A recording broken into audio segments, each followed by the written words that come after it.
It wasn't the flash of the paparazzi's cameras that blinded Eleanor Vance that night. It was the chilling clarity of betrayal illuminated under the 1,000 crystal chandeliers of the Grand Astoria ballroom. She stood beside her husband, billionaire tech mogul Julian Vance, a perfect picture of high society grace in vintage Chanel, her hand resting protectively on the gentle curve of her pregnant belly. They were the golden couple, the envy of New York. But in seconds, a woman in a scandalously crimson dress would shatter that illusion, and Eleanor would prove that while a queen may be silent, her checkmate is devastatingly loud. The air in the penthouse overlooking Central Park was always still, a carefully curated silence that cost more than most people's homes. Eleanor Vance breathed it in the scent of white peonies and old money clinging to the damask wallpaper. At 34, she was the epitome of inherited elegance, a woman whose Ashworth lineage traced back to the city's founding patrons. But her family's name, though respected, was a gilded artifact. The fortune had dwindled to trust funds and traditions. Julian Vance, on the other hand, was entirely new. He was a hurricane of ambition, a tech visionary who had built Vance Innovations from a garage in Queens to a Silicon Alley titan. They met at a university benefit. She an art history major with a keen mind for strategy. He a brilliant engineer with a deficit of polish. Eleanor had been his making. She'd smoothed his rough edges, taught him which fork to use, and most importantly, leveraged her family's connections to secure his first round of major funding. She wasn't just his wife. She was the architect of his ascent, the silent partner who transformed his raw code into a dynasty. Now that dynasty was preparing for its coronation, the annual Starlight Children's Foundation Gala, an event they were chairing. It was Julian's moment to cement his status, not just as a titan of industry, but as a philanthropist, a modern-day Carnegie. "The Vanity Fair piece will be legendary," Julian said, striding into the living room. He loosened the silk tie of his Brioni suit, his reflection gleaming in the floor-to-ceiling windows. He kissed the top of Eleanor's head, a gesture that had once felt intimate, but now felt like a perfunctory branding of property. They're calling it the Vance era. "It's wonderful, darling," Eleanor murmured, turning a page of her book. Her heart no longer fluttered when he entered a room. Instead, a quiet, cold watchfulness had taken its place. The change had been gradual. It started with late nights at the office that stretched into early mornings. Then came the hushed phone calls, the scent of an unfamiliar perfume, Chanel No. 5. A classic, but not her classic, lingering on his suit jackets. He bought her a Patek Philippe watch, exquisitely diamond-encrusted, after a week-long business trip to Geneva, from which he returned with a tan too perfect for boardrooms. He became more attentive in a showy, guilty way, like a magician distracting the audience with one hand while the other performs the trick. Eleanor was no one's fool.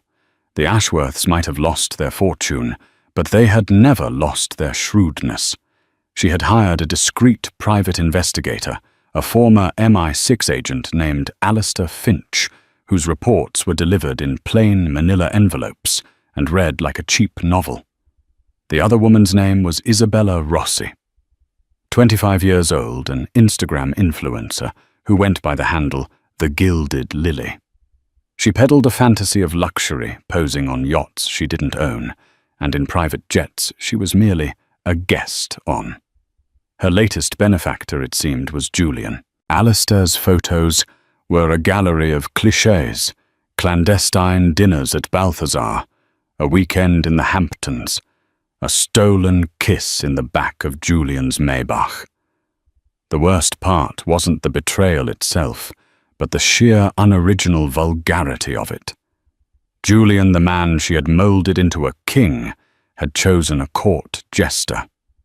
Tonight was the gala. Eleanor had seen Alistair's final report that morning. Isabella Rossi was on the guest list, her ticket purchased through a shell corporation that linked back to a private Vance Innovations expense account. She was planning to be there. This wasn't just an affair anymore. It was an invasion. As her stylist Antoine put the finishing touches on her hair, Eleanor looked at her reflection. The baby, their son, kicked gently. For months, she had been paralyzed by a quiet, simmering rage. She had considered every option, a private confrontation, a messy divorce, a public exposé. But none of it felt right. Destroying Julian would mean destroying a part of herself, the part that had built this empire. But as she clasped the Ashworth pearls around her neck, the only significant piece of jewelry she had left from her family, a different idea began to form. It was radical, terrifying, and utterly final. It wasn't about revenge. It was about legacy. Her son would not be raised in the shadow of a scandal, nor would he inherit a kingdom built on a lie. He would inherit a name cleared of its tarnish, and a future secured by his mother's strength, not his father's fortune. Perfect Madame von Saint-Antoine, said his voice reverent. Eleanor met her own eyes in the mirror. They were clear and cold as glacial ice. Yes, she said softly, her hand once again resting on her belly. It will be. Downstairs, the custom Rolls-Royce Phantom was waiting. Julian stood by the door, resplendent in a Tom Ford tuxedo. He smiled a perfect camera-ready smile. "Ready to own the night, my love?" he asked, offering his arm. Eleanor took it, her touch light as a feather. "More than you know, Julian," she replied, her voice a silken promise. "More than you'll ever know."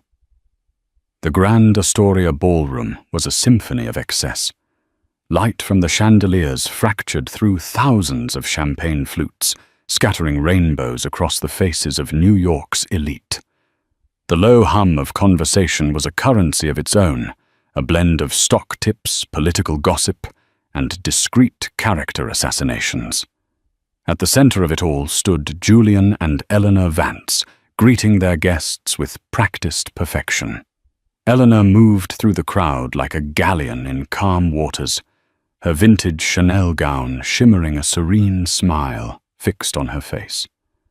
She exchanged pleasantries with hedge fund managers and aging socialites, her voice never wavering. She was an Ashworth. She was born for this. Public poise was a language she had mastered before she could read. Inside, however, a storm was gathering. Every new face that appeared at the grand entrance sent a jolt of anxious electricity through her veins. She was waiting. Julian was in his element, basking in the adoration. He clapped men on the back, kissed ladies' hands, and spoke animatedly about Vance Innovations' new philanthropic arm. He was playing the part of the benevolent king, oblivious to the fact that his kingdom was built on a fault line. "Eleanor, you look radiant," cooed Beatrice Croft, a woman whose face was pulled so tight it seemed a stranger to emotion. "Pregnancy suits you." "Thank you, Beatrice." "We're very excited," Eleanor replied, her smile not quite reaching her eyes. Then she saw her. Isabella Rossi made an entrance, not a quiet arrival. The crowd parted for her, as if she were a celebrity, though most of them had no idea who she was. She wore a gown of screaming crimson silk, a color so audacious in this sea of tasteful navy and black that it was an act of war.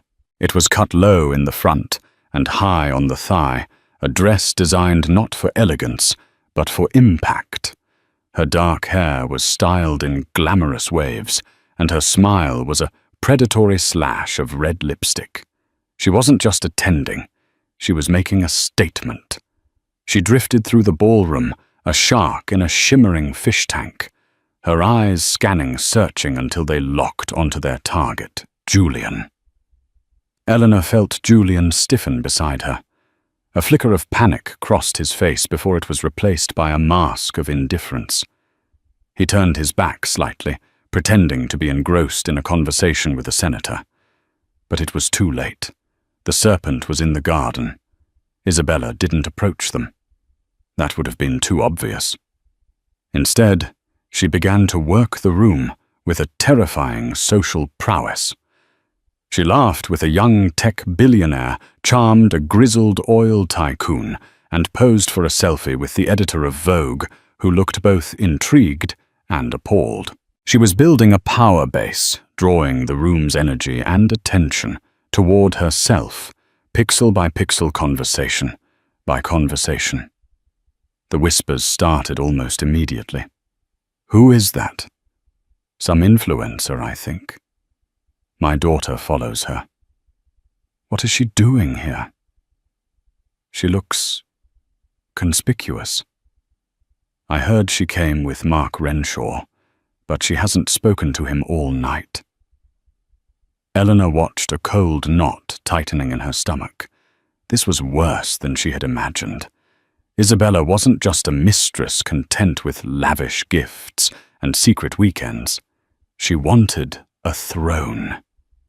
Tonight was her coup d'etat, a journalist from the New York Post's infamous Page 6. A man named Barry Fleet with a nose for scandal sidled up to Eleanor. "Mrs. Vance, quite a turnout." He began, his eyes flicking over to Isabella. "Your husband has certainly brought a diverse crowd together." Eleanor's smile became a shield. "The Starlight Foundation is a cause that unites people from all walks of life, Barry." Of course, he set his own smile thin and knowing. "And who is that lovely lady in red?" "She seems to be the talk of the evening." Before Eleanor could formulate a dismissive reply, Julian reappeared, his arm sliding possessively around her waist. "Barry, good to see you. Don't you have some real news to cover?" His tone was light, but his grip on Eleanor's waist was tight, a silent warning. "Just admiring the view," Julian, Barry said, giving a small, insolent bow before melting back into the crowd. "Who invited her?" Julian hissed into Eleanor's ear, his voice low and furious. Eleanor pulled away slightly, her gaze unwavering. "I believe her ticket was paid for by the Vance Innovations Special Projects Fund," she said, her voice dangerously quiet. "An account I'm sure you're familiar with." The color drained from Julian's face. The realization that Eleanor knew hit him with the force of a physical blow. His carefully constructed world began to tremble. For a moment he looked not like a titan of industry, but like a small boy caught with his hand in the cookie jar. "Eleanor, It's not what you think," he stammered. "Isn't it?" She replied, her voice like chipping ice. "We can discuss what I think later. Right now you have a speech to give. You are, after all, the man of the hour." She turned and walked away, leaving him standing alone in the center of the room, the whispers of the crowd swirling around him like smoke. The grand charity gala. His night of triumph was rapidly becoming a stage for his public execution. And the executioner, he was slowly realizing, might not be the girl in the red dress, but the wife in the vintage Chanel. The dinner service was a masterpiece of culinary art, but the food on the $1,000 plates went largely untouched. The atmosphere in the ballroom had shifted from festive to fraught. Every eye was either on the head table where Julian sat rigidly beside a glacially composed Eleanor, or on Isabella Rossi, who had strategically seated herself at a prominent table near the stage, holding court like a conquering general. When the time came for the keynote address, a hush fell over the room. The CEO of the Starlight Foundation introduced Julian, listing his accomplishments in a glowing tribute that, under the circumstances, sounded like a eulogy. Julian walked to the podium, squaring his shoulders and forcing a smile. He was a gifted public speaker, his charisma a tangible force that had won over boardrooms and investors alike. He began his speech, his voice smooth and confident, speaking of innovation responsibility and the power of giving back. For a few minutes, it seemed he might just pull it off, that he could use his sheer force of will to wrestle the night back under his control. Eleanor watched him from her seat, her expression unreadable. She felt a pang of something, not pity but a mournful sense of loss for the man he used to be, for the partnership they once had. He was a brilliant man, but his ego had become a fatal flaw, a crack in his foundation that was about to bring the whole edifice crashing down. He was reaching the crescendo of his speech. And so I am immensely proud to announce a personal pledge from the Vance family. A commitment of $50 million to build a new pediatric research wing. The applause started to swell, but it was cut short by a sudden movement. Isabella Rossi was on her feet. She moved with a liquid grace, gliding towards the stage. Security personnel shifted, unsure of how to react. This was a charity gala, not a political rally. She looked distressed, vulnerable, a stark contrast to her predatory circling earlier. She stopped at the base of the small stairs leading to the stage, her hand resting on her stomach. Her crimson dress under the focused stage lights looked like a splash of blood. "Julian," she said, her voice trembling, but carrying across the silent ballroom, thanks to the ambient microphones. "Julian, you can't." Julian froze, his mouth half open.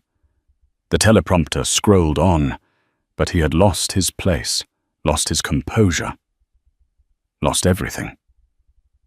The entire room held its breath. This was no longer a gala.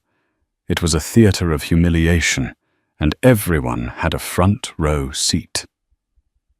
"I'm sorry," Isabella continued, tears now streaming down her artfully made-up face. "I can't let you do this. I can't let you stand up there and talk about family and children, not without acknowledging our family, our child." A collective gasp swept through the ballroom. The sound was like the sea pulling back before a tsunami. Cameras which had been respectfully lowered were now raised. The flashes began a frantic, merciless strobe effect, capturing Julian's stunned face, the tears on Isabella's cheeks, and the horrifying, beautiful spectacle of a man's world ending in real time. Isabella's hand was still on her stomach, a deliberate theatrical gesture. The implication was clear, a direct and devastating counter to the image of the gracefully pregnant Eleanor sitting at the head table. "He loves me," Isabella declared to the silent captive audience. "He was going to leave her. He promised. He promised to give our baby his name." Every word was a perfectly calibrated missile. Julian was paralyzed, a statue of a man caught between his pristine wife and his volatile mistress. He looked wildly from Isabella to Eleanor, his eyes pleading. But Eleanor's face was a mask of calm. There was no anger, no hysteria, no tears. There was only a profound, unsettling stillness. She didn't scream or run, with the poise of a queen abdicating a throne she no longer wanted. "Eleanor." Vance rose to her feet. The rustle of her Chanel gown was the only sound in the cavernous room. She looked at Julian, her eyes holding his for a long, final moment. In them, he didn't see hatred. He saw something far worse: dismissal. It was the look of a creator deciding her creation was a failure and was ready to tear it down and start again. Without a word, she turned her back on him, on Isabella, on the entire gawking spectacle, and walked. She didn't hurry. Her steps were even and deliberate as she proceeded toward the grand exit, her head held high. The crowd parted for her once more, but this time it was with a mixture of awe, pity, and terror. As the heavy ballroom doors swung shut behind her, the silence she left in her wake was more damning than any accusation she could have ever uttered. Julian Vance was left on the stage, exposed and utterly alone. The ruins of his perfect life scattered at his feet. The spotlight was still on him, but all it illuminated was his shame. The chauffeur, a stoic man named Thomas, who had driven for the Ashworth family for 30 years, saw Eleanor emerge from the Astoria's grand entrance. He saw the phalanx of paparazzi swarming their questions, shouted like accusations. He saw her face unnaturally calm under the barrage of flashbulbs, and knew, without being told, that the world had irrevocably changed. He had the car door open before she reached the curb, shielding her from the worst of the onslaught as she slid into the cool, leather-scented sanctuary of the Rolls-Royce. Home. "Thomas," she said, her voice even. "Straight away, Mrs. Vance," he replied, navigating the limousine out of the chaotic driveway with practiced ease. The journey back to the penthouse was silent.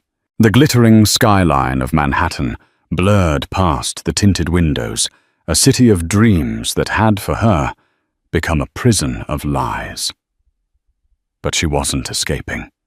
She was liberating herself. Julian, she knew, would be expecting hysterics. He would anticipate a night of screaming matches, thrown objects, and tearful recriminations. He would assume he could manage the situation, that he could deploy his well-honed tools of charm apology and expensive gifts to smooth things over just as he always had. He believed he was the king in this chess game. He had no idea that he was merely a pawn and that she had been setting the board for this exact move for months. The moment she stepped into the silent penthouse, she did not go to the bedroom to weep. She went to her study, a room Julian rarely entered, dismissing it as her hobby space. It was panelled in dark cherry wood and lined with first editions, but its most important feature was a state-of-the-art encrypted phone. She sat at her mahogany desk and made her first call. It was not to her mother nor to a friend. It was to Marcus Thorne, senior partner at the law firm of Sterling and Crest, a man whose ruthlessness in corporate law was legendary. He was old money like her, and understood that the most brutal battles were fought not with volume, but with paperwork. "Marcus," she said, when he answered his voice alert, despite the late hour. "It's Eleanor Vance. It's time." "I saw the news alerts," he replied, his tone devoid of surprise. "Are you certain he brought her to the gala?" Eleanor said simply, which told him everything he needed to know about the depth of Julian's arrogance and disrespect. "The instructions you gave me in May are prepared," Marcus said. "The triggers are all financial and legal. They require your signature on the authorization documents. I have them ready. Once you sign, the sequence is irreversible. It will take approximately 12 business hours for the primary transfers to clear.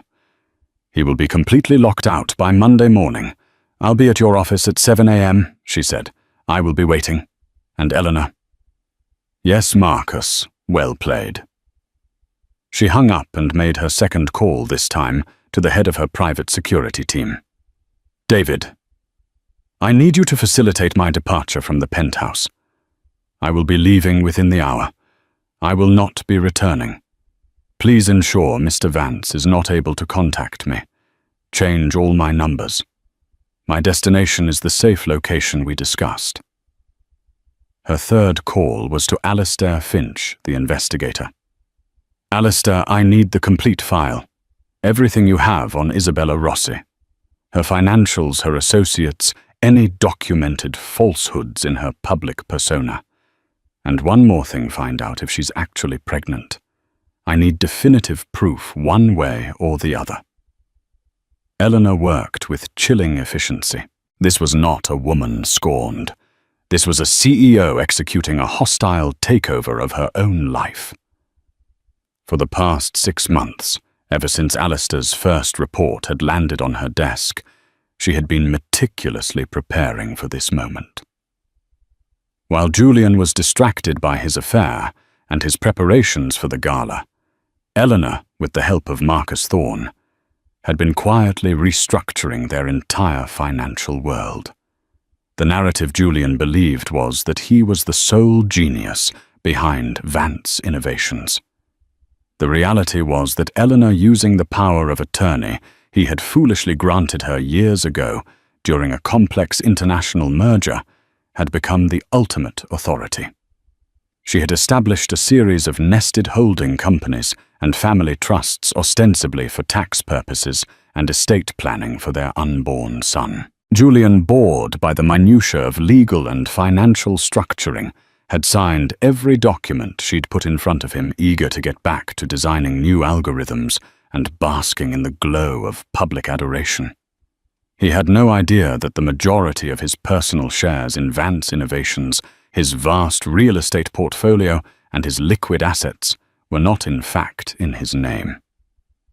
They were in the name of the Ashworth Vance Legacy Trust, an entity of which she was the sole executor, and he was merely a conditional beneficiary. A beneficiary whose access could be revoked under a very specific, carefully worded morals clause.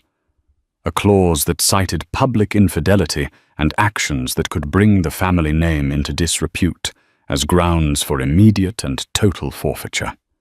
She had built his kingdom, and she had, with the stroke of a pen, built the legal mechanism to take it all away.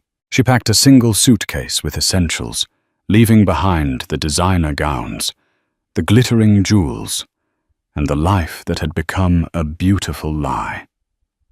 As she walked through the opulent living room, for the last time, she paused by a silver-framed photo on the mantelpiece. It was from their wedding day. They looked so young, so full of promise. A tear, the first she had allowed herself to shed, traced a path down her cheek. She wept not for the man he was now, but for the man she had once loved, the man she had helped create, and the man who had, in the end, proven unworthy of the crown she had placed on his head. She wiped the tear away, her resolve hardening once more. The past was a ghost. Her future and the future of her son was all that mattered now. The Queen had made her move. Now it was time for the world to watch the king fall. Julian stumbled into the penthouse just before dawn, reeking of stale champagne and defeat. The gala had imploded. After Eleanor's dramatic exit, the event had descended into chaos. He'd fled the stage, hounded by questions from his board members, and the press leaving a bewildered Isabella to face the fallout alone. He spent hours with his PR team, a crisis meeting in a sterile hotel conference room, trying to spin a catastrophe into a misunderstanding. Their advice was unanimous: fix things with Eleanor. Publicly, she was the wronged party. The pregnant wife, the picture of dignity. She held all the cards. He expected to find her in their bedroom, a fortress of sorrow. Instead, he found the room empty. Her side of the closet was bare, her jewelry box open and vacant, save for the gaudy Patek Philippe watch he had given her. On the pillow was a single white envelope. His hands trembled as he opened it. It wasn't a letter filled with rage or heartbreak. It was a cold, formal notice from Sterling and Crest, informing him that effective immediately, Eleanor Vance had filed for divorce on grounds of adultery. It also informed him of a temporary restraining order citing emotional distress, and instructed him to direct all communication through her legal counsel. He laughed a harsh, broken sound. A restraining order. A divorce. It was dramatic, yes, but manageable. He was Julian Vance. He had an army of lawyers. They would settle. He'd give her whatever she wanted, the penthouse a generous alimony. He could weather this. He would release a statement, apologize for his lapse in judgment, and in a few months the scandal would fade. He picked up his phone to call his own lawyer, but the line was dead. He tried the landline. It too was disconnected. A cold dread, colder than anything he'd felt on that stage, began to seep into his bones. He went to his computer to check his accounts to begin the process of moving money and protecting his assets. Access denied. He tried his private banking portal. Access denied. He tried his trading account. Access denied. A message flashed on the screen. For information regarding this account, please contact the Office of the Executor for the Ashworth Vance Legacy Trust. The name hit him like a physical blow. The trust. The boring paperwork Eleanor had him sign over the years. The estate planning he had dismissed as tedious formalities. He had thought it was about protecting their future. He never imagined it was about protecting it from him. Meanwhile, across town, in a sun-drenched suite at the Carlisle, a hotel chosen for its legendary discretion, Eleanor was signing the last of the documents Marcus Thorne had prepared. The suite was her temporary command center, and Marcus, a portly man with eyes as sharp as a hawk's, sat opposite her. "The sequence is initiated," Marcus confirmed, stacking the signed pages into a neat pile. At 9:00 a.m. Eastern Time, the Morals Clause forfeiture protocol within the Legacy Trust was activated. It was triggered by no fewer than 200 separate verified news articles from accredited publications detailing last night's events. The evidence is, to put it mildly, overwhelming. He explained the brutal mechanics of the trap she had laid. First, the transfer of all liquid assets from your joint accounts into the primary trust account. That completed an hour ago. He is, for all intents and purposes, without cash. His credit cards, which are tied to those accounts, will be declined.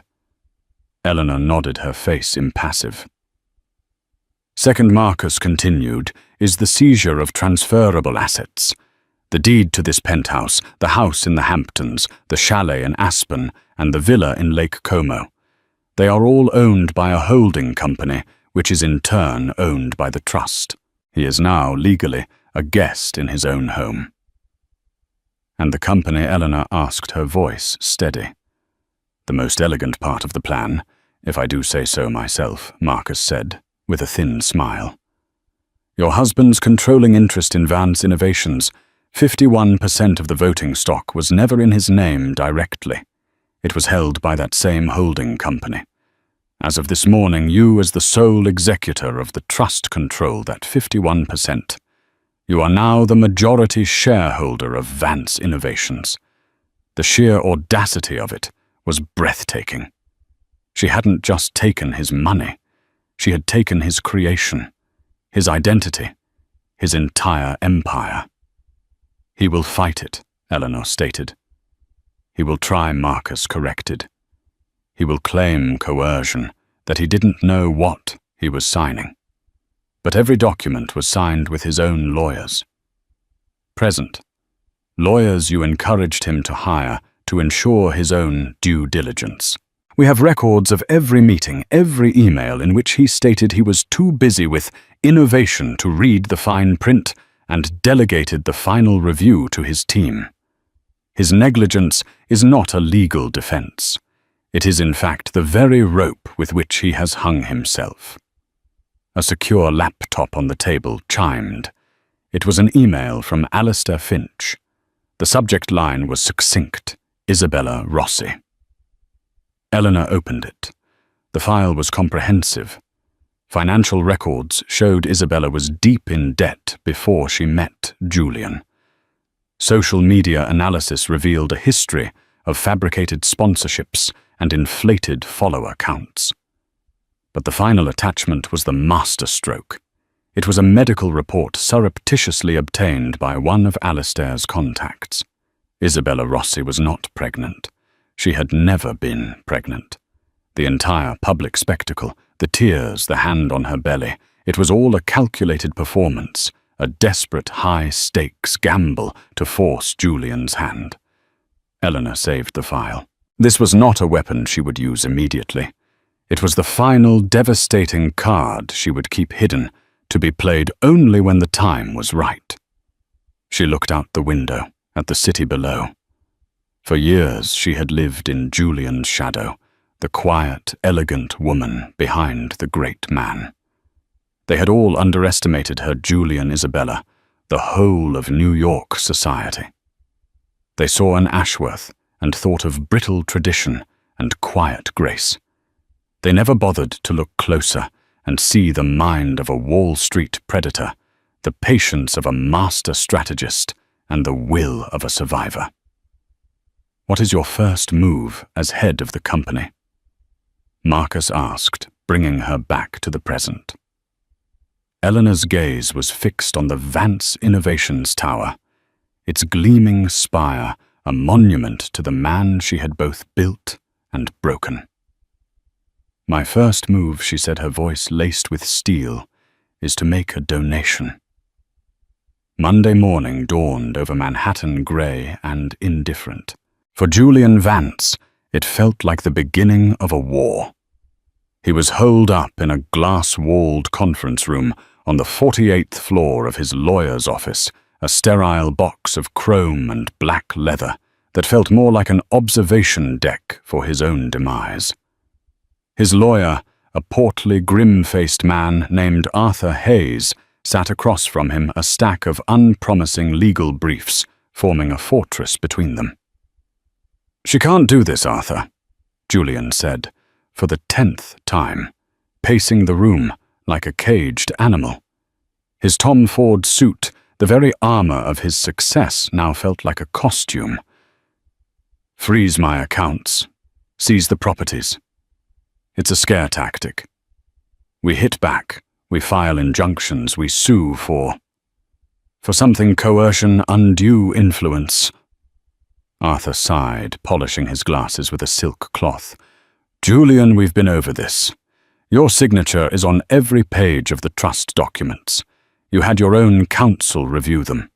You emailed Eleanor and I, quote, handle the boring stuff, I've got a world to build.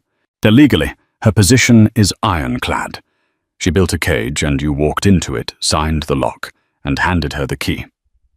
Julian scoffed, running a hand through his disheveled hair. "She's just angry. This is an emotional play. She'll calm down. Once she realizes what she's doing to the company, to our legacy." He was cut off by the large television screen, mounted on the wall. It was tuned to a financial news network, the volume a low murmur. A breaking news banner flashed in crimson across the bottom of the screen. The anchor, a woman with a severe haircut and a serious expression, looked directly into the camera. "We are getting stunning news this morning from the world of philanthropy," she announced, her voice resonating with managed excitement. The Starlight Children's Foundation, which just this weekend held its annual fundraising gala, has confirmed it has received a single anonymous donation of an unprecedented scale. "We are talking about a gift that will fundamentally alter the landscape of pediatric medical research for decades to come." Julian stopped pacing, a flicker of annoyance on his face. "Who cares about some charity donation? Turn that off." But Arthur held up a hand.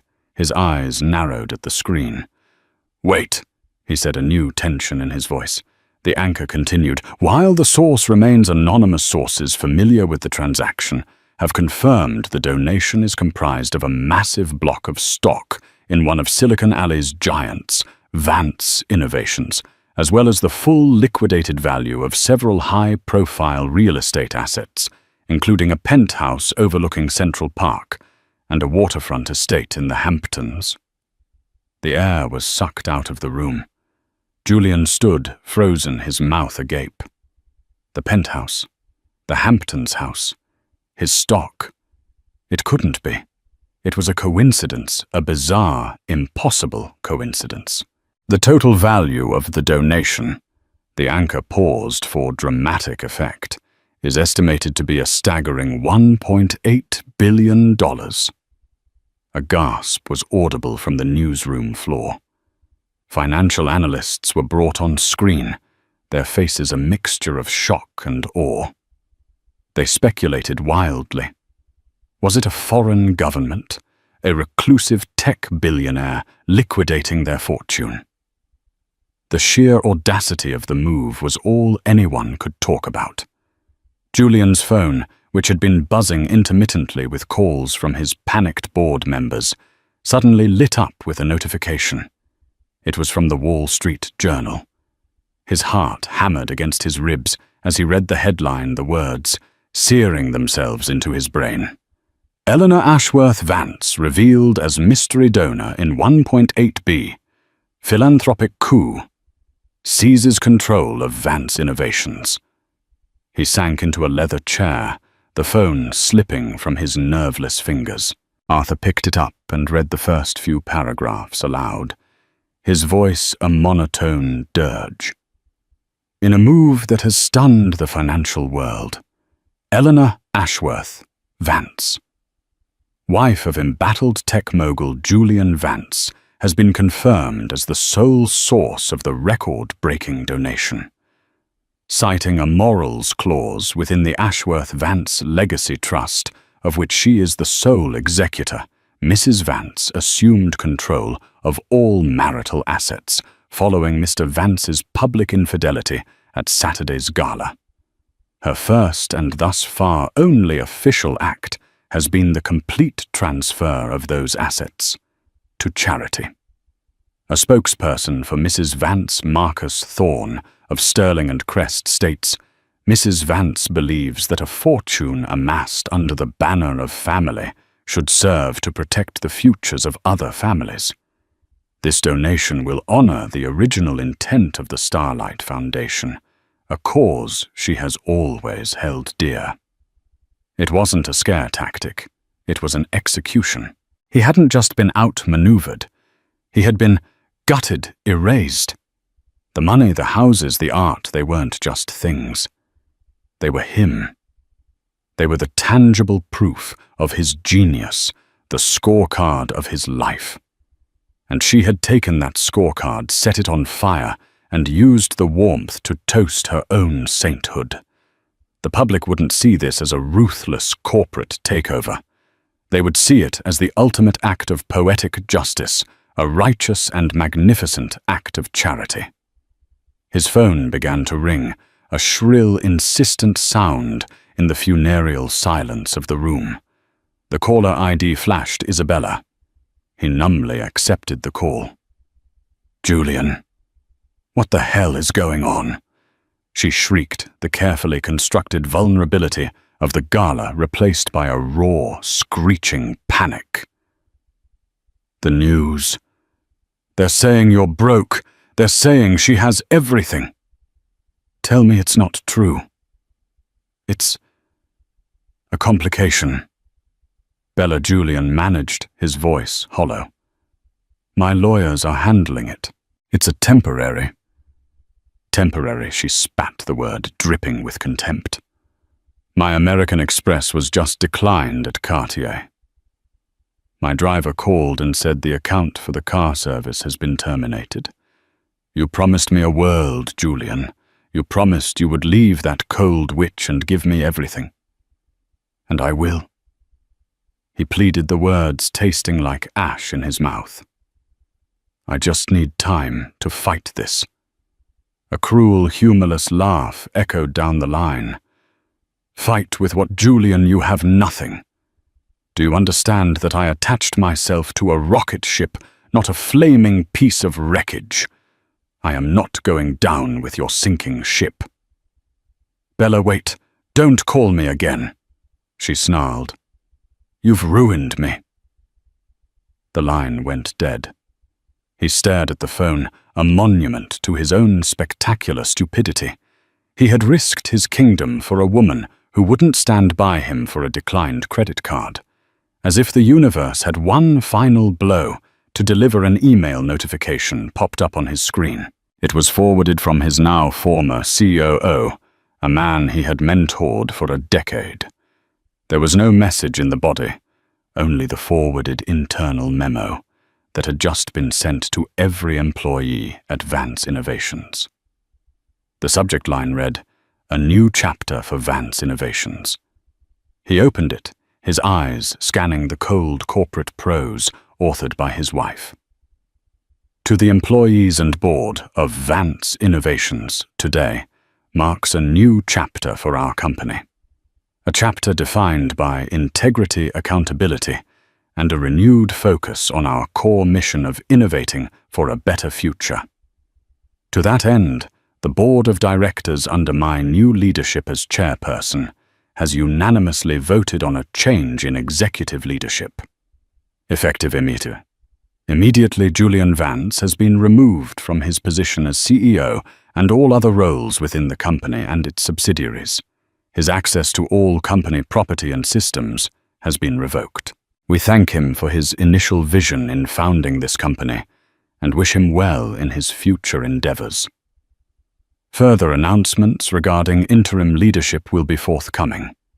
Sincerely, Eleanor Ashworth Vance, Chairperson of the Board." He was a footnote, a thank you for your service in the history of the empire he had built. Staring at his reflection in the dark, silent television screen, Julian Vance finally understood the full, terrifying scope of his defeat. Eleanor had never wanted the money. She hadn't wanted the houses or the company. She had wanted to take away the idea of him. She had transformed his wealth from a symbol of his power into a public monument of his failure. The world would forever remember him not as the genius who built Vance Innovations, but as the man whose wife gave away his entire fortune on the day she left him. He was left with nothing but an expensive suit, a mountain of legal bills, and the agonizing echo of his own hubris. The aftermath of the Vance implosion was not a fleeting storm, but a permanent change in the city's climate. Julian Vance, once a Sun King, around whom the tech and social worlds orbited, became a black hole. His name was now a synonym for hubris, a cautionary tale whispered over Negronis at the members-only clubs he could no longer enter. He existed in a state of suspended humiliation, living in a minimalist corporate apartment in Battery Park City, with borrowed furniture and walls that seemed to absorb all sound. The vibrant kiss of his former life was replaced by an oppressive silence, broken only by the relentless hum of the news cycle detailing his own demise. He tried to fight back a general with no army. He called old friends titans of industry who had once courted his favor and laughed at his jokes. The calls went unreturned. The one time he did get through to a hedge fund manager he'd known for a decade, the man's voice was full of a cold, unfamiliar pity. "I'm sorry, Julian. I can't be seen to be involved. You understand. It's business." In a desperate act of self-preservation, Julian agreed to a prime-time television interview, believing his charisma could still win the public over. It was a catastrophe. Seated opposite a sharp, unsympathetic journalist, his arguments came across as the pathetic whining of a dethroned monarch. He blamed Eleanor's emotional state. He blamed Isabella's manipulation. He blamed everyone but the arrogant man staring back at him from the monitor. The public's verdict was swift and brutal. Online, he was branded Billionaire Baby, a meme-worthy spectacle of entitled delusion. The interview did not salvage his reputation. It buried it in concrete. His final connection to the man he once was, a collection of rare Patek Philippe and Audemar's Piguet watches, was sold at a private, deeply discounted auction to cover the first wave of Arthur Hayes's legal fees. As he handed over the last timepiece, a watch Eleanor had given him on their 5th anniversary, he finally understood. He hadn't just lost his fortune. He had lost his past, and with it any conceivable future. Isabella Rossi's fate was a swifter, more vulgar public execution. Alistair Finch's perfectly timed leak to the New York Post landed with the subtlety of a grenade. The headline on page 6 screamed, "Gilded Lily's baby bombshell, a blatant, bogus bluff." The article was a masterpiece of journalistic savagery, complete with excerpts from the leaked medical report and quotes from insiders who described her as a predatory social climber. Her digital empire crumbled overnight. The comments on her Instagram, once filled with adoration, became a torrent of ridicule and hate. Her brand, built on a foundation of aspirational fantasy, became toxic waste. Within a week, her accounts were deleted. Isabella Rossi simply vanished, her spectacular ascent matched only by the breathtaking speed of her fall. While the ashes of their former lives settled over New York, Eleanor was breathing clean air. She had retreated to a sprawling but understated stone manor in the Hudson Valley, a property purchased discreetly through a trust. It was a place of old-growth oaks and rolling hills where the loudest sound was the wind in the trees. The manicured silence of the Park Avenue penthouse had been a void. The natural quiet of the countryside was a presence, a healing force. She was not, however, in hiding. She was in command.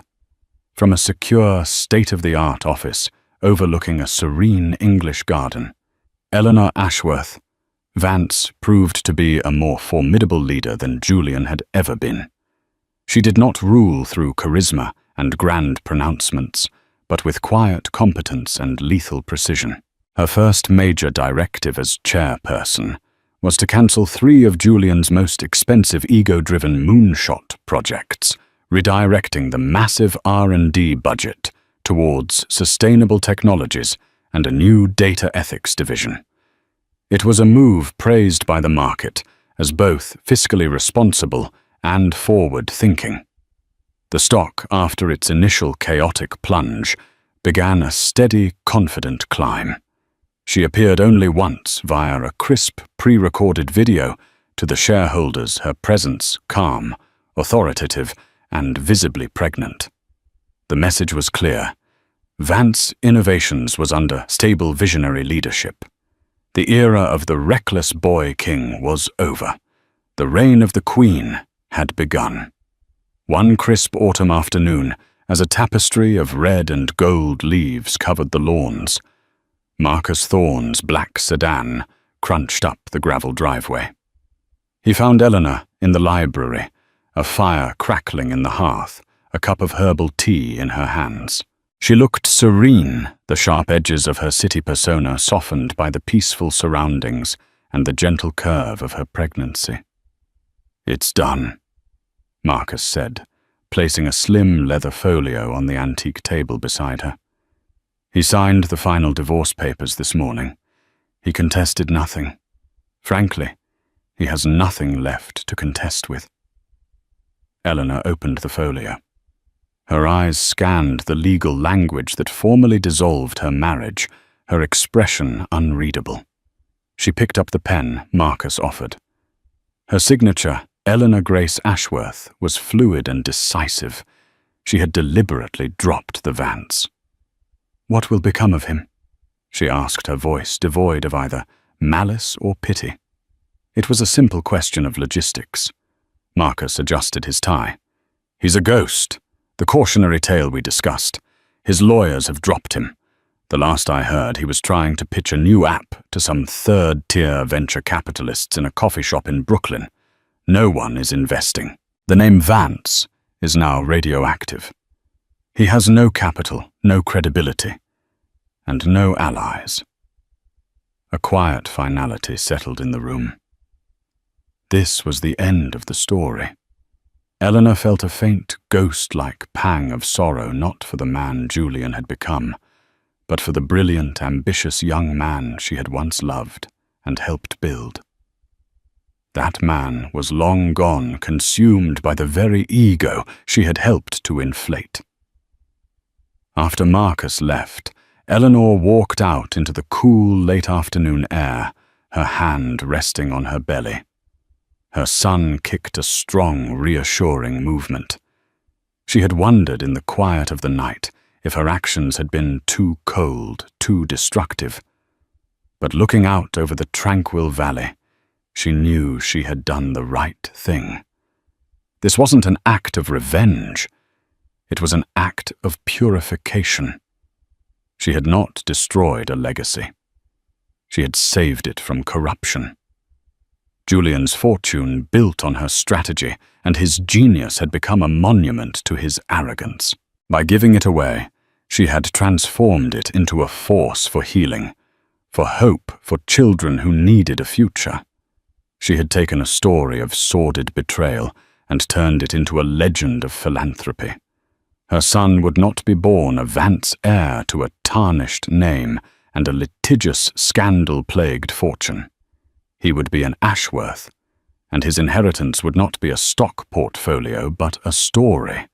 The story of his mother, a woman who, when her kingdom was threatened by a faithless king, chose not to wage a bloody war, but to simply sign it all away to a better cause, and in doing so build a new, truer, and far stronger one for him in its place. The sun was setting, casting long shadows across the lawn, but for Eleanor Ashworth and her son, it was a new dawn. What an incredible story of betrayal, intelligence, and ultimate empowerment.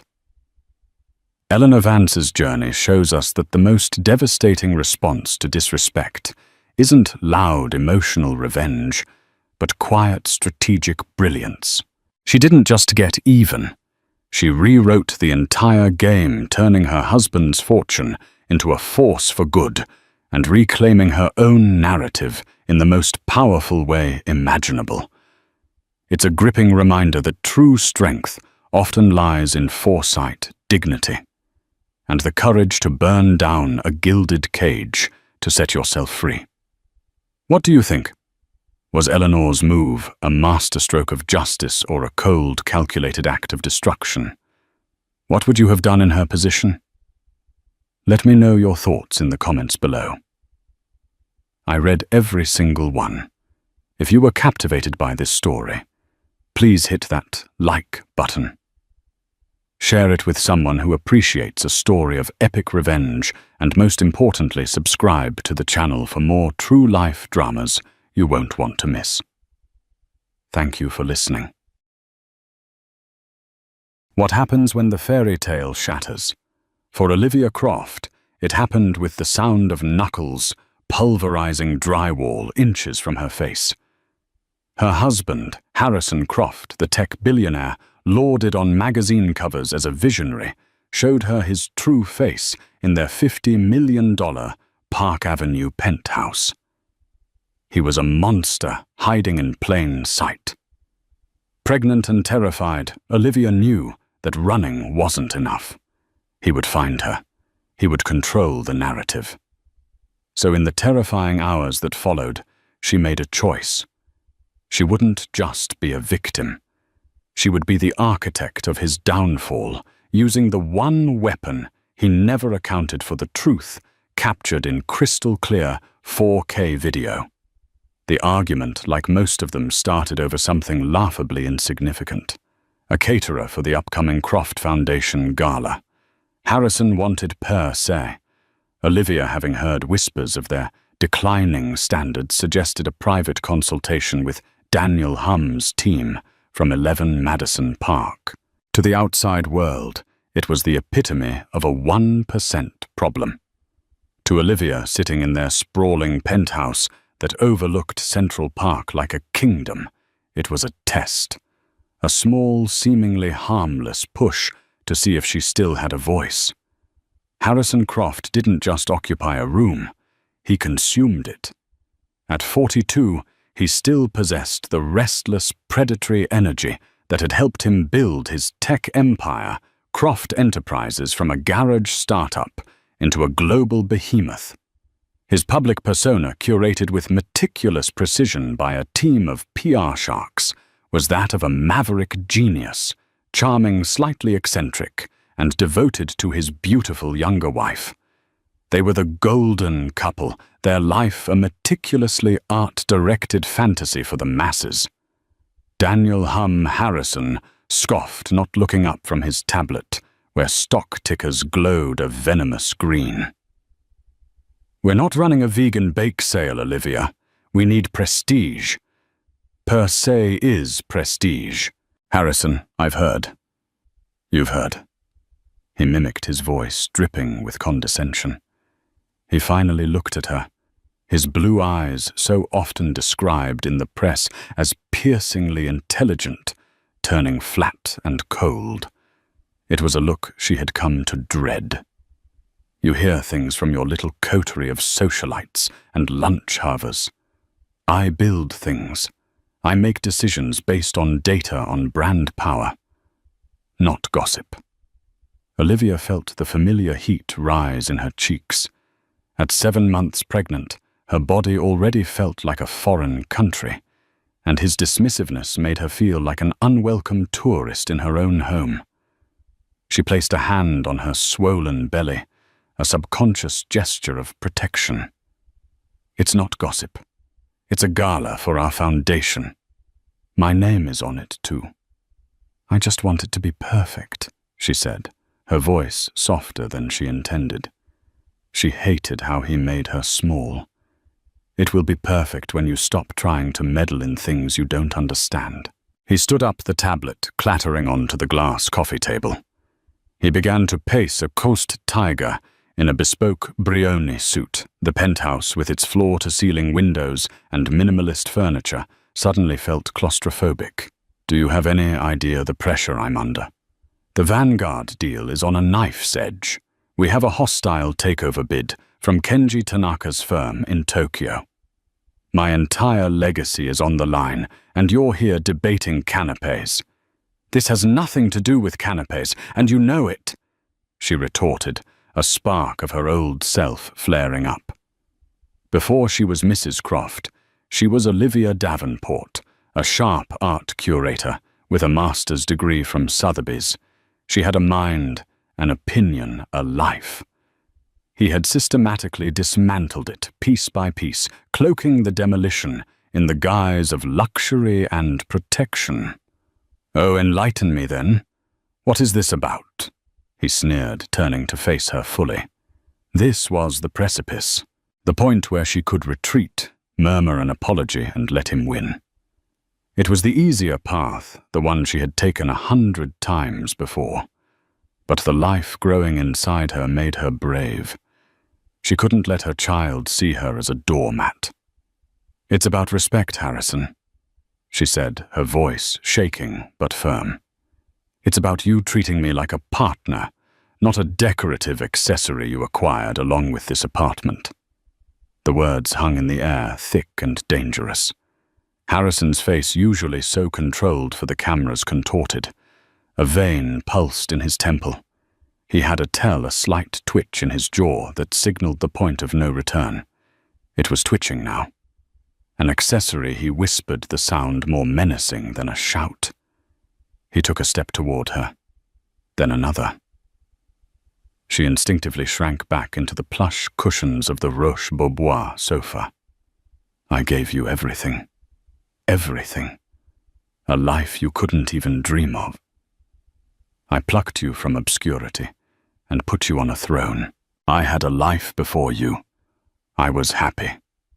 You were a nobody," he roared, the sound echoing off the cold glass and marble. He was standing over her now, his shadow engulfing her. His face was inches from hers, his breath hot with rage. She could smell the expensive scotch on it. Fear, cold and sharp, pierced through her defiance. This was it. The rage she had only seen in flashes in slammed doors and thrown phones was now directed squarely at her. Her heart hammered against her ribs, a frantic drumbeat of terror. She saw his eyes dart to the side, to the pristine white wall next to her head. What happened next was a blur of motion and sound. His arm, a piston of raw power, shot out. She flinched, a scream catching in her throat, convinced the blow was for her. The impact was like a gunshot. His fist, adorned with a simple but obscenely expensive platinum wedding band, smashed into the drywall. The plaster exploded inward, leaving a crater, a spiderweb of cracks, spreading out from the point of impact. Dust and debris rained down, some of it catching in her hair. Silence. A profound, deafening silence filled the room, broken only by Harrison's ragged breathing. He stared at his own fist, then at the hole, then at her. His eyes were wide, not with remorse, but with the wild, terrifying thrill of his own unleashed power. Olivia didn't move. She couldn't. Her entire world had just narrowed to the jagged hole in the wall, a violent, gaping wound in their perfect home, just a hand's breadth from her temple, from her baby. Slowly, Harrison pulled his hand back. His knuckles were raw and bleeding. He looked at her, and for a fleeting second she saw a flicker of something panic, maybe even fear of what he'd done. But it was gone as quickly as it came, replaced by a chilling calm. Now he said, his voice a low, steady threat. "The caterer is per se. We are not discussing this again. Clean yourself up. You look a mess." He turned and walked away, heading toward his office without a backward glance, leaving her alone with the ringing in her ears, the dust on her skin, and the terrifying, undeniable truth of the man she had married. For a long time she just sat there trembling. The fear was a physical thing, a cold liquid seeping into her bones. But as the minutes ticked by, something else began to crystallize beneath the terror. It was a cold, hard resolve. He thought the argument was over. He thought he had won. He was wrong. The argument wasn't over. The war had just begun. Her eyes flickered from the hole in the wall to a decorative ficus tree in the corner of the room. Tucked discreetly among its leaves, a tiny black lens was aimed directly at the sofa. The nanny cam she'd installed 2 months ago, after he'd accidentally broken her laptop during another argument. She had told herself it was for the baby's safety. But in her heart, she knew. She'd been waiting for this. The proof. The hours after the explosion of violence were a study in surreal normalcy. Harrison didn't emerge from his office. A quiet, almost ghostly maid appeared on schedule, her eyes deliberately avoiding the crater in the wall as she polished the already gleaming surfaces of the penthouse. Dinner was served for one a filet mignon. Olivia couldn't touch its bloody center, a sickening reminder of Harrison's knuckles. Olivia moved as if in a trance. She bathed the warm water, doing little to stop the tremors that racked her body. She slipped into a silk nightgown, the fabric feeling like a costume for a role she no longer wanted to play.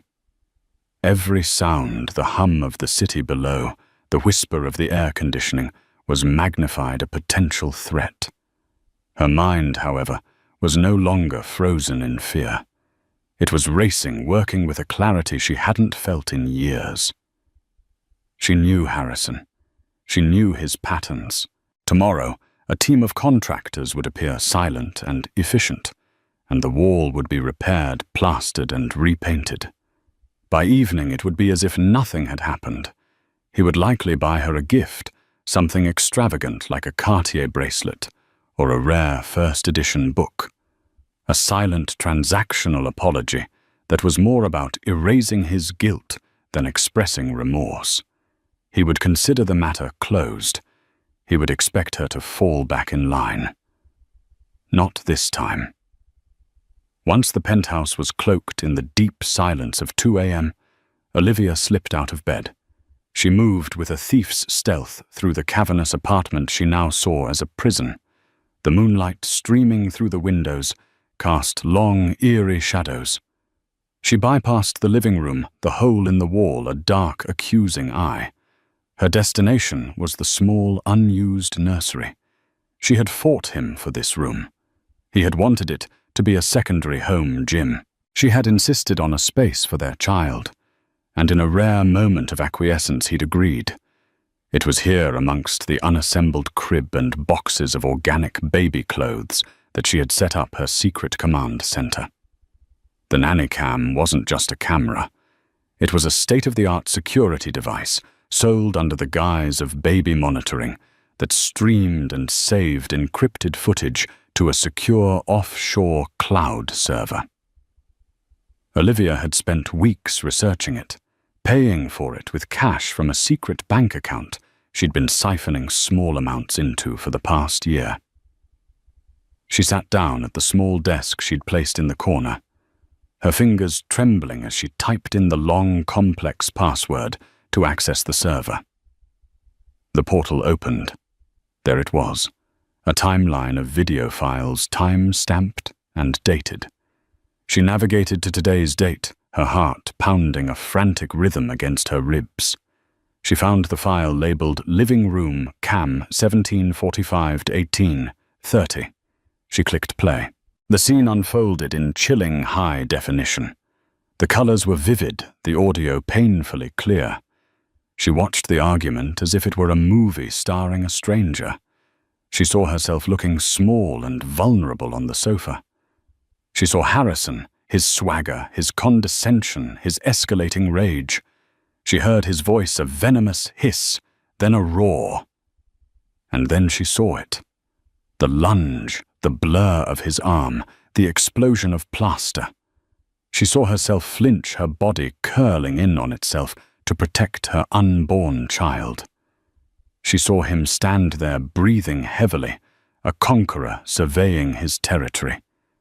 She heard his final chilling words. "Clean yourself up." Watching it back was 1,000 times worse than living it.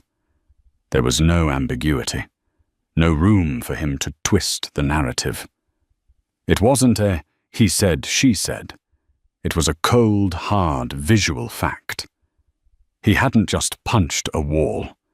He had performed an act of terror, a clear and calculated threat designed to obliterate her spirit, and he had done it to his pregnant wife. She downloaded the file, saving 3 separate copies to encrypted USB drives. One for her, one for a safe deposit box, and one for what she was about to do. Her first call was to her sister. Sophie Davenport was a pragmatic ER doctor living in Boston, and the one person who had never been swayed by Harrison's charm or wealth. She answered on the second ring, her voice thick with sleep. "Liv, it's 2 a.m. Is the baby okay?" Tears. Olivia had been holding back, finally broke free. In choked sobs, she recounted the entire evening, the words tumbling out in a torrent of fear and fury. Sophie listened without interruption, a grim silence on the other end of the line. "I'm booking the first flight to LaGuardia," Sophie said, the moment she finished, her voice all business. "Pack a bag, just the essentials, passports, documents, any cash you have. You're coming to Boston with me." "No." Olivia said the single word, sharp and clear. The sobbing stopped. If I just run, he'll paint me as an unstable, hysterical, pregnant woman. He'll freeze my assets. He'll hire private investigators. He will use our child as a pawn. He will destroy me, Soph. I can't just run. I have to burn his kingdom to the ground. There was a pause. What are you talking about? Sophie asked, a note of alarm in her voice. I have a video, Sophie, of the whole thing. The silence on the other end was now one of shock, quickly followed by a dawning understanding. Oh, Liv. You brilliant, crazy woman. I'm going to leak it, Olivia said, the decision solidifying into something unbreakable. But I can't just dump it on the internet. That's amateur. It needs to be handled by someone credible, someone he can't buy or intimidate. Her mind was already working, connecting dots from her past life. Before Harrison, her work as a curator had put her in touch with journalists covering the art world, including the high-stakes world of auctions and forgeries. One name stood out: Ben Carter. He wasn't a gossip columnist. He was a Pulitzer Prize-winning investigative reporter for the New York Chronicle, known for his meticulous, fact-checked takedowns of powerful, corrupt men. He had once interviewed her for a piece on art repatriation. He had been tough fare and unimpressed by wealth. He was perfect. I need you to do something for me, Olivia said to her sister. I'm going to wire you the last of my emergency fund. I need you to find me the most ruthless, terrifying divorce attorney in New York City. A shark. I want her ready to file the second the story breaks. Consider it done, Sophie replied, her voice filled with a fierce pride. Be careful, Liv. You're taking on a dragon. I know, Olivia whispered, looking at the USB drive in her hand. But I have a weapon he never forged. After ending the call, she composed an email from a new anonymous account. The recipient was Ben Carter's private encrypted address, which he listed on his professional page for sensitive tips. Subject: Evidence of violent domestic abuse by Harrison Croft. Body: Mr. Carter. You don't know me, but we met once years ago for a story. I am in possession of a video file recorded today, July 25th, 2025. The video shows my husband, Harrison Croft, in our New York apartment, committing an act of violent intimidation against me. I am 7 months pregnant. The video is clear and undeniable. I am prepared to provide it to you exclusively on the condition of anonymity until the story is published. This is not about money. This is about my safety and the safety of my child. If you are interested in exposing the truth behind the public facade of a celebrated public figure, I will be at the back corner booth of the Old Town Cafe on 3rd Avenue at 7 a.m. I will be wearing a grey trench coat and reading a copy of Meditations. Come alone. Attached is a 3-second soundless clip from the video. Just so you know, this is real. She attached a short, cropped gif of Harrison's fist making contact with the wall, a silent, damning piece of evidence. She took a deep breath, her finger hovering over the send button. This was the point of no return. The moment she pressed this, the life she knew, the gilded cage, the suffocating luxury, the silent terror would be over. A new life of uncertainty, public scrutiny, and battle would begin. She thought of her child, of the world she wanted to bring them into. A world where their mother wasn't afraid. She pressed send. The Old Town Cafe was a relic, a small, unassuming diner that had survived decades of gentrification by serving reliably decent coffee and greasy breakfasts.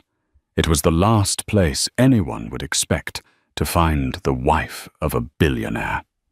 At 6:50 a.m., Olivia slipped into the worn vinyl of the back booth. She had dressed down jeans, a simple black sweater, the grey trench coat and a baseball cap pulled low over her face. She placed the copy of Marcus Aurelius's Meditations on the table and ordered a black coffee she had no intention of drinking. Every nerve in her body was screaming. At precisely 7 a.m., a man entered the cafe.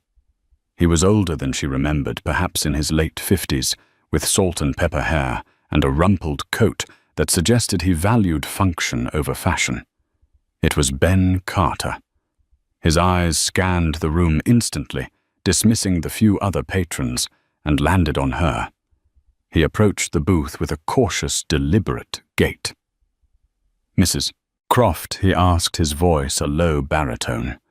He didn't offer a hand, just slid into the opposite side of the booth.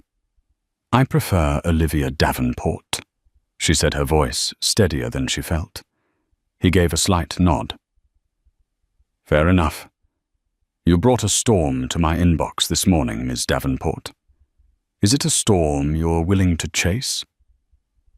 "I watched the clip," he said, getting straight to the point. "It's compelling. But a 3-second GIF isn't a story. I need context. I need to see the full video. I need to verify its authenticity. And I need to know why you're doing this. The world will call you a gold digger, a scorned wife out for revenge. You need to be prepared for that." Olivia met his gaze unflinching. "I am prepared to be called worse. What I'm not prepared for is raising my child in a house where rage is normalized and violence is the answer to a disagreement. I'm not doing this for money. I'm doing this for my life." She reached into her bag and slid one of the encrypted USB drives across the table. "This is the full unedited file, time-stamped with metadata intact. My husband's IT security is legendary, but this system is completely independent. It's clean. The full video shows the entire argument, from the discussion about a caterer to the moment he punched the wall and walked away." Ben picked up the drive, examining it. "This could bring down one of the most powerful men in the country. It will have consequences for him, for his company, for you."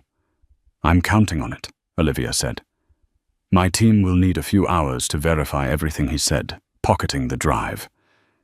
"If it's what you say it is, we'll run it on the Chronicle's front page, digital first, by noon. Once it's public, my editors will want an exclusive interview, on the record. You'll have it," she agreed. "As soon as I'm in a secure location." Ben Carter stood up. "Stay safe, Miss Davenport." He left as quietly as he had arrived. Olivia remained in the booth for another 10 minutes, her body thrumming with adrenaline. The first chess move had been made. Now she had to prepare for the counterattack. She left the cafe and took a winding, circuitous route through the city-switching subway lines twice before emerging in a completely different neighborhood. There, a black car was waiting. Sophie had come through. The driver simply held up a phone with the name Evelyn Reed on it. Olivia got in. The hours that followed were a blur of calculated action. Evelyn Reed was everything Sophie had promised, a powerhouse in a razor-sharp suit with an office in Midtown that radiated quiet, expensive competence. She listened to Olivia's story with fierce, focused attention, her expression unreadable. When Olivia finished, Evelyn gave a single, sharp nod. "Good," Evelyn said. "The video is your shield and your sword. While Carter's team is verifying, we prepare for war." For the next 3 hours they worked. Evelyn and her team drafted divorce papers, citing irreconcilable differences and a history of controlling behavior and abuse. They prepared a motion for an emergency protective order to be filed the moment the story broke. They initiated proceedings to freeze a portion of the marital assets before Harrison could hide them offshore. Olivia signed document after document, her signature growing bolder with each one. She was no longer just Olivia. She was a plaintiff, a force of legal action. At 11:58 a.m., Olivia was in a hotel suite that Evelyn had secured under a corporate alias. Sophie was there, having landed at LaGuardia and come straight to the hotel. The sisters were sitting in silence watching the clock when Sophie's phone buzzed. Then Olivia's. Then they buzzed again and again, an electronic chorus of chaos. It had begun. A push alert from the New York Chronicle app was the first drop in the deluge exclusive tech. Billionaire Harrison Croft, seen in violent outburst against pregnant wife in leaked video. Sophie clicked the link. There it was. The front page of the Chronicle's website was dominated by a still frame from the video. Harrison, his face a mask of fury, his fist inches from a cowering Olivia. Below it, Ben Carter's meticulously detailed article laid out the story, embedding the full, shocking video. The storm had made landfall. Within minutes, Harrison Croft was the #1 trending topic worldwide. The video was everywhere, ripped from the Chronicle's site, and shared millions of times a minute across Twitter, Instagram, and TikTok. News channels broke into their regular programming.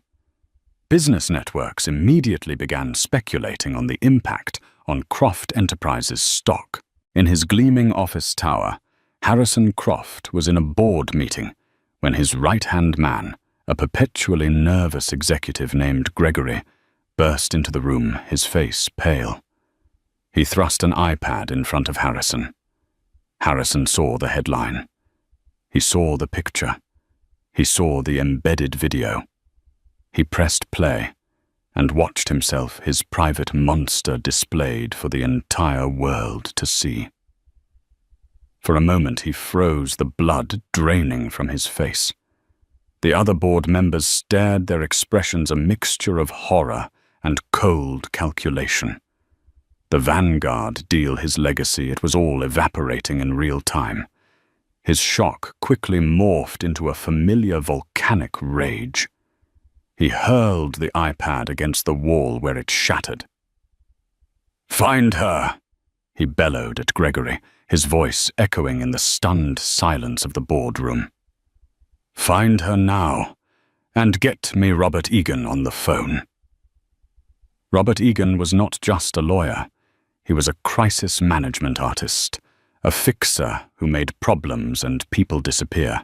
While Harrison scrambled to control the inferno, Olivia was giving her on-the-record interview to Ben Carter via a secure video link. With Evelyn Reed by her side, she told her story calmly and articulately. She spoke of the pattern of control, the emotional abuse, the isolation. She explained that she didn't leak the video for fame or money, but because she believed it was the only way to ensure he couldn't silence her. He built a public image of a perfect, benevolent man. She said, her voice clear and strong. "I wanted the world to see the man I lived with, the man who punched a wall next to his pregnant wife's head because he didn't like her choice of caterer. That one detail, the caterer, was a masterstroke. It was so petty, so absent, that it made the violence all the more chilling and believable. It stripped Harrison of any possible justification, painting him not as a man who lost his temper under pressure, but as a pathetic tyrant. As the interview wrapped up, Evelyn's phone rang. It was the process server. He had just served a stunned Harrison Croft with divorce papers and the temporary restraining order in the lobby of his own office building in front of a horde of reporters. The king was cornered in his castle. The walls, the real ones, and the metaphorical ones were closing in. And Olivia, the woman he had tried to reduce to a mere accessory, was holding the hammer. The 24 hours following the leak were a public relations bloodbath for Harrison Croft. His meticulously crafted image was not just tarnished, it was incinerated. Croft Enterprises' stock plummeted by 30% in pre-market trading, wiping out billions in value. The board of directors issued a terse statement announcing that Harrison was taking an indefinite leave of absence and that an internal investigation was underway. It was a corporate execution, swift and brutal. Harrison, however, was not a man who accepted defeat. Barricaded in his penthouse, the hole in the wall now a constant mocking reminder of his hubris, he assembled his war council. At the head of the table was Robert Egan, the crisis manager, a man with a reptilian smile and no discernible conscience. Alongside him sat a team of cutthroat litigators from the city's most feared law firm. "The narrative is out of control," Egan stated, pacing in front of the window. "Right now, she's Joan of Arc, and you're King Herod. We need to flip that. We need to make her the villain. She has a video of me punching a wall next to her pregnant head." Harrison snarled, pouring himself another scotch. "How do you flip that?" "We don't attack the video. The video is a fact. We attack the person who leaked it," Egan explained, his eyes glinting. "We paint Olivia Davenport as a manipulative, unstable gold digger. She knew you were under pressure. She provoked you. She had a hidden camera ready to capture the one moment you snapped. It was a setup, a multi-million-dollar shakedown. The strategy was classic character assassination. Within hours, the counteroffensive began.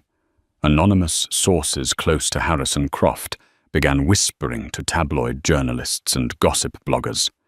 Stories began to surface, crafted from half-truths and outright lies. Olivia Davenport had a history of emotional instability. She was unhappy that Croft insisted on a bulletproof prenuptial agreement. Friends say she was obsessed with money and status. Was the pregnancy a trap to secure the Croft fortune?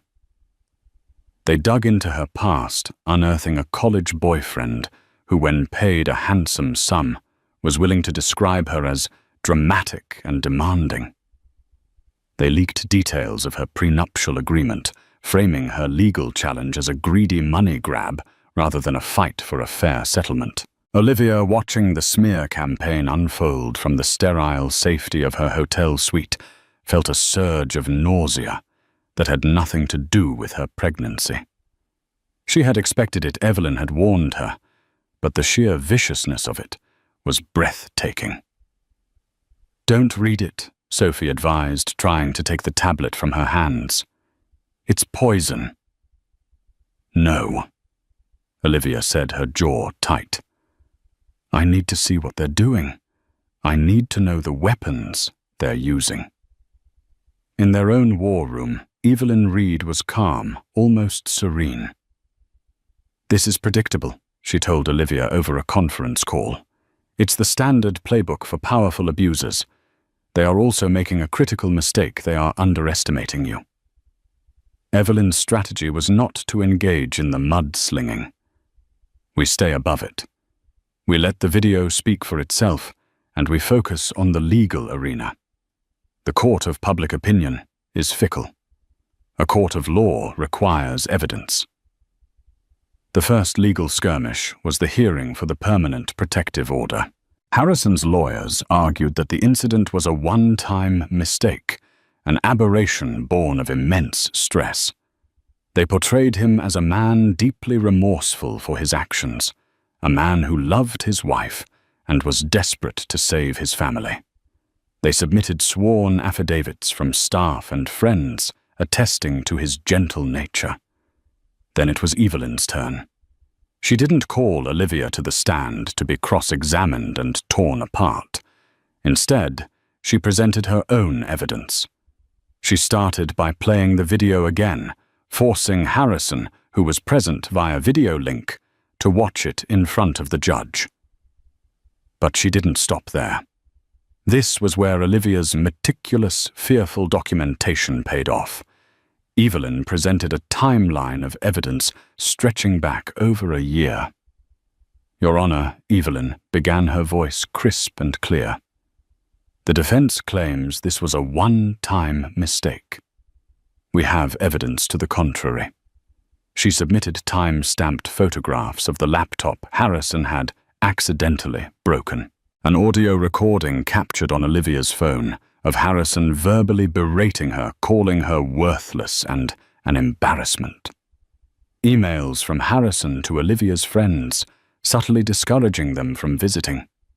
Financial statements showing how Harrison had systematically closed Olivia's personal credit cards, rerouting all her finances through a joint account that he monitored daily. It was a devastating mosaic of coercive control. The punch was not an isolated act. It was the crescendo of a long campaign of psychological abuse.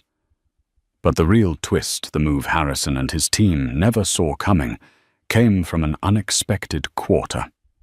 Gregory Harrison's loyal right-hand man had been observing the fallout with growing horror. He had enabled Harrison for years, cleaning up his messes, soothing his ego, and turning a blind eye to his temper.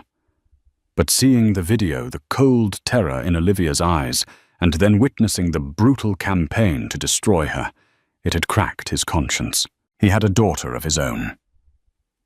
Panicked by the internal investigation at Croft Enterprises, and terrified of being legally implicated in Harrison's downfall, Gregory made a choice. He contacted Evelyn Reed. He didn't have evidence of more physical abuse. He had something far more damaging to a man like Harrison Croft, evidence of financial crimes. Gregory provided Evelyn with documents proving Harrison had been using the Croft Foundation, the very foundation they were planning the gala for, as a personal slush fund, funneling charitable donations to cover personal expenses and risky private investments. He was laundering money through his own philanthropy. At the next hearing, which was meant to be a preliminary discussion about asset division, Evelyn Reed dropped the bomb. Your Honor, my client is not just a victim of domestic abuse, but she has also unwittingly been made party to potential federal crimes, Evelyn announced to a stunned courtroom. We have evidence of significant financial impropriety related to the Croft Foundation, and we will be turning this evidence over to the U.S. Attorney's Office for the Southern District of New York. The color drained from the faces of Harrison's lawyers. This changed everything. This was no longer a messy divorce. It was a case of charity fraud, wire fraud, and money laundering. Harrison's personal liberty was now on the line. The legal battlefield had just expanded, and Harrison was now fighting a war on two fronts with his reputation in tatters and the federal government about to become his new adversary. The smear campaign against Olivia halted abruptly. Robert Egan and his team were now in damage control mode for a much bigger crisis. Harrison Croft, the untouchable titan, was no longer just fighting to save his fortune. He was fighting to stay out of prison. The news of the impending federal investigation was the final fatal blow to Harrison Croft's empire. The board of Croft Enterprises, which had initially placed him on leave, now moved to terminate him entirely, invoking a morality clause in his contract.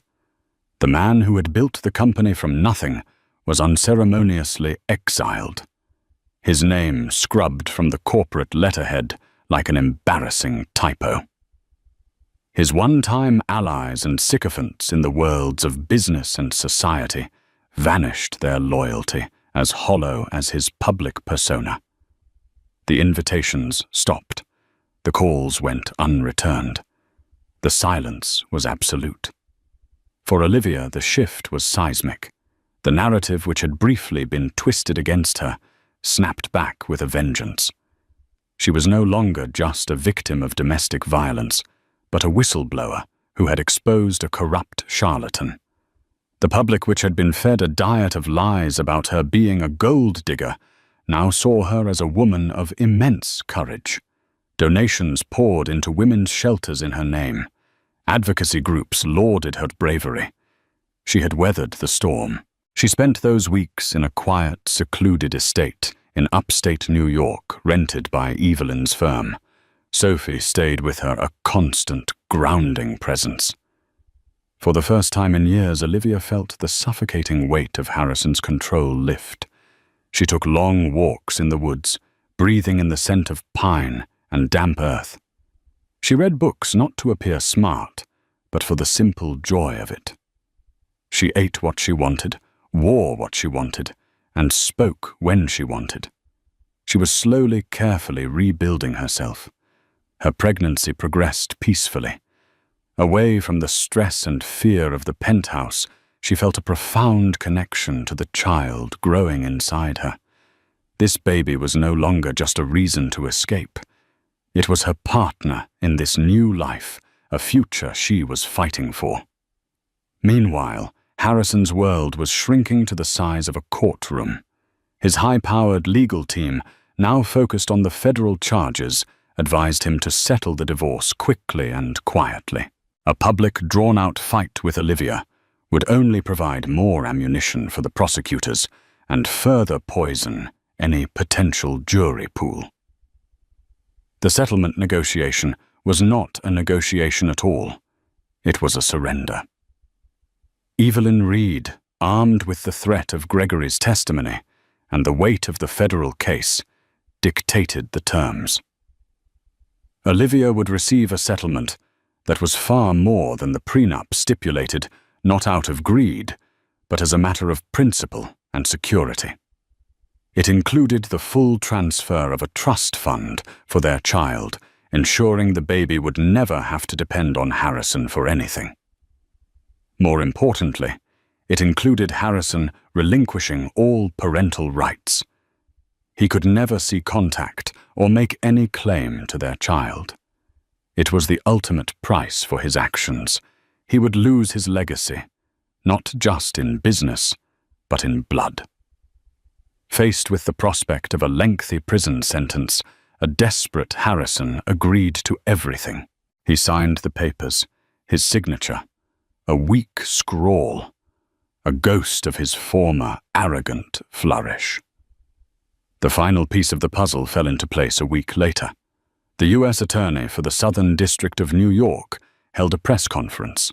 Standing before a bank of cameras, he formally announced the indictment of Harrison Croft on multiple counts of wire fraud and money laundering. He specifically credited information provided by concerned citizens for initiating the investigation. Harrison Croft, the man who once graced the cover of Forbes, was now pictured on the front of the New York Post, in a grainy photograph, his face ashen as he walked into a federal courthouse. The visionary had become a common criminal. The story was no longer about a billionaire's marital problems. It was about the complete and utter collapse of a fraudulent empire. A few days after the settlement was finalized, Olivia was sitting on the porch of the upstate house, watching the sunset paint the sky in shades of orange and purple. Sophie brought her a cup of decaf tea. "It's over," Sophie said softly. "You did it, Liv. You actually did it." Olivia placed a hand on her belly, where she felt a gentle kick. A small smile touched her lips. "We did it." She thought about the woman she was just a few months ago, trembling on that sofa, feeling small and silenced. It felt like a lifetime ago. She had learned the hardest lesson of her life in that gilded cage, that true power wasn't about money or fame or control over others. It was about controlling your own story. The leak of the video had been an act of desperation, but it had transformed into an act of liberation. It hadn't just exposed Harrison, it had freed her. She had walked through fire and emerged not unscathed but stronger, purer, and finally unequivocally herself. She wasn't Mrs. Harrison Croft anymore. She was Olivia Davenport, a mother-to-be, a survivor, and the architect of her own quiet, beautiful freedom. The future was uncertain, but for the first time in a very long time, it was hers to write. 6 months felt like a lifetime. The world that had imploded in a storm of headlines and legal filings had settled into a fragile, quiet peace. Winter had descended upon New England, blanketing the landscape in a soft, sound-dampening layer of snow. Olivia had traded the suffocating luxury of a Park Avenue penthouse for a modest, charming colonial in a quiet suburb of Boston. It was a 5-minute drive from her sister Sophie, a proximity that felt like a fortress wall. Her new life was measured in the rhythms of her daughter Lily. The baby had been born in late autumn, a healthy, beautiful girl with Olivia's dark hair, and to her immense relief, none of Harrison's features. Her world, once filled with galas and hostile takeovers, now revolved around 3 a.m. feedings, the scent of baby powder, and the gummy, unconditional smile of her child. The silence she had once craved was now filled with lullabies and the gentle gurgle of a happy baby. She was healing. Most days she believed it. But trauma leaves echoes. A car door slamming in the street could send a jolt of adrenaline through her. A raised voice in a movie made her flinch. She had nightmares where she was back in the penthouse, the walls closing in a gaping black hole next to her head. Harrison was a ghost who haunted the edges of her newfound peace. He was under house arrest in his empty penthouse, awaiting a federal trial. His communications monitored, his assets frozen. He was a cutted beast. Yet she knew beasts were most dangerous when cornered. The package arrived on a Tuesday. It was a plain brown box with no return address, the label printed in a generic font. Sophie, who was over for lunch, eyed it with suspicion. Probably another baby gift from some well-wisher, Olivia said, trying to sound casual as she sliced through the tape with a kitchen knife. The public by and large remained on her side. She'd become a reluctant symbol of survival, and gifts from strangers weren't uncommon. But this wasn't a baby blanket or a stuffed animal. Inside, nestled in tissue paper, was a worn, leather-bound book. Olivia's breath caught in her throat. She knew it instantly. It was her father's journal. Her father, a history professor who had died a decade ago, had been a prolific writer. His journals were his most prized possessions. After his death during a chaotic move, several of them had been lost, including this one from his final year. Olivia had mourned its loss for years. She had told Harrison the story once in the early days, in a moment of intimate, trusting vulnerability. He had listened, his expression full of sympathy. She opened the cover. On the inside page, in her father's familiar scrawl, was his name, Professor Alistair Davenport. Tucked beneath it was a small, crisp, new piece of paper. On it, a single typewritten sentence. "A legacy is a hard thing to lose, isn't it?" The air rushed out of Olivia's lungs. The journal felt suddenly cold, toxic. This wasn't a gift. It was a threat. It was Harrison reaching through the walls of his prison to touch her, to violate the sanctuary of her new life. He was reminding her that he knew her, that he owned pieces of her past, that he could still unearth her most private sorrows and use them as weapons. He was telling her that even though she had taken his future, he still had a hold on her past. Liv. What is it? "You're as white as a sheet," Sophie said, rushing to her side. Olivia couldn't speak. She just pointed at the journal, at the taunting, anonymous note. Sophie read it, and her face hardened. "That monster," she whispered, her voice laced with venom. "How he's under house arrest." That was the question that screamed in Olivia's mind. She immediately called Evelyn Reed. The lawyer was furious, her voice a whip crack over the phone. This is a flagrant violation of the restraining order's spirit, if not its letter, Evelyn said. It's witness intimidation. It's psychological warfare. I'll get a PI on this immediately. Don't worry, Olivia. We'll find out how he did it. The private investigator, a former NYPD detective named Mike Corrigan, was discreet and efficient. For 2 weeks, Olivia lived on edge, jumping at every shadow. She installed a more advanced security system. She rarely left the house.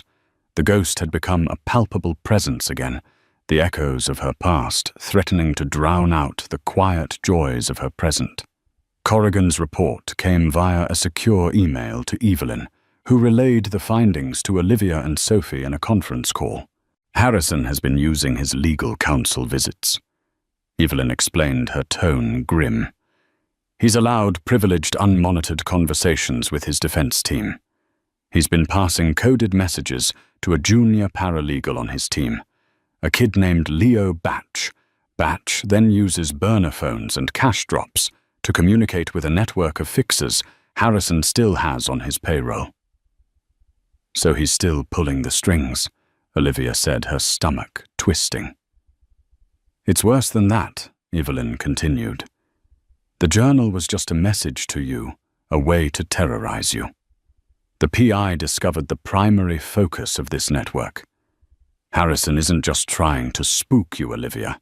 He's actively trying to blow up the entire federal case against him. A cold dread settled over Olivia. How Gregory Evelyn said, and Olivia's heart sank. The whistleblower. Gregory is the prosecution's star witness. His testimony about the Croft Foundation fraud is the linchpin of their case. Harrison's people have been systematically dismantling Gregory's life. They got him fired from his new job by anonymously sending his employer falsified documents about his involvement in the scandal. They've had him followed.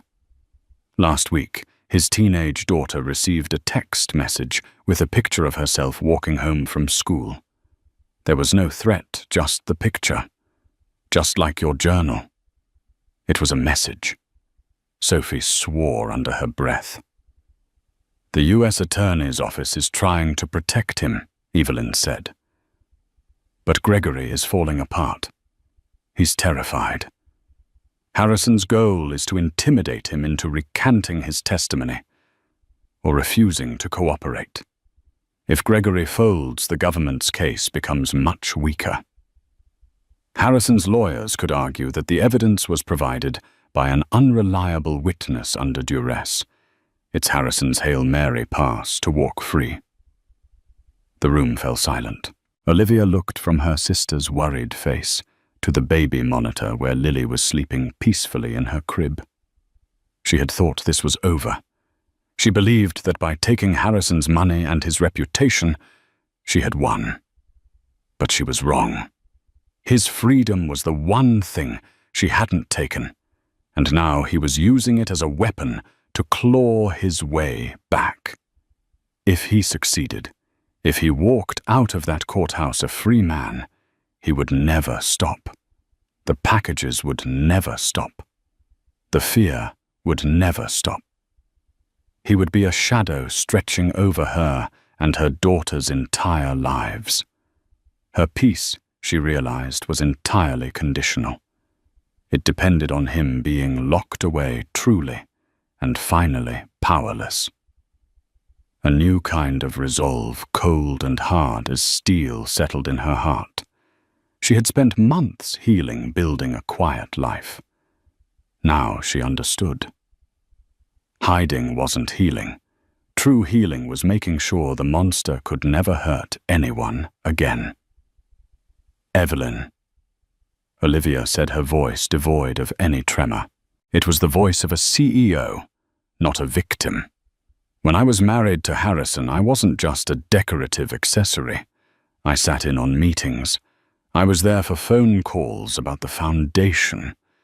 He used to boast to me late at night about how he'd move money through the charity accounts to fund his passion projects. He called it creative accounting. He thought I was too stupid to understand. She paused, taking a deep breath. He thought I wasn't listening. But I was. I remember dates. I remember project names. I remember numbers.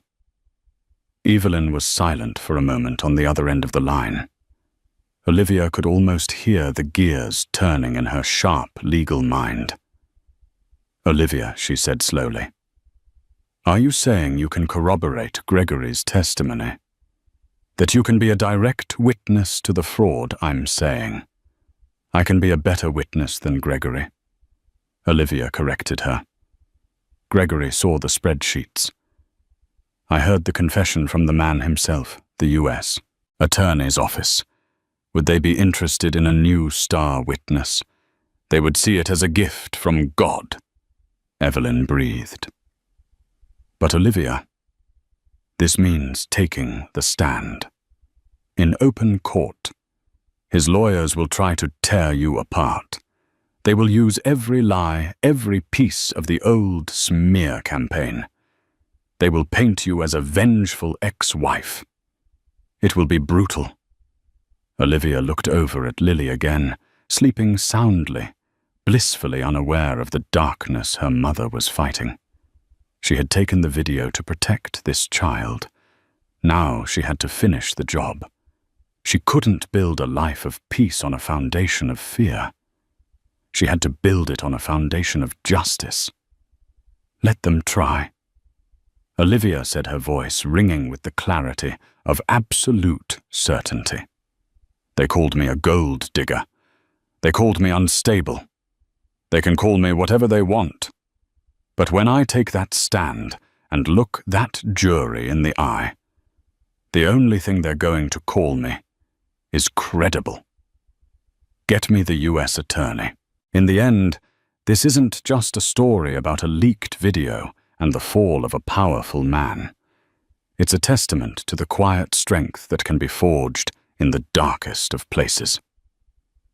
Olivia Davenport's journey from a terrified wife in a golden prison to a woman who reclaimed her own life serves as a powerful reminder that the truth, when wielded with courage, is the most formidable weapon of all. She didn't just escape her abuser.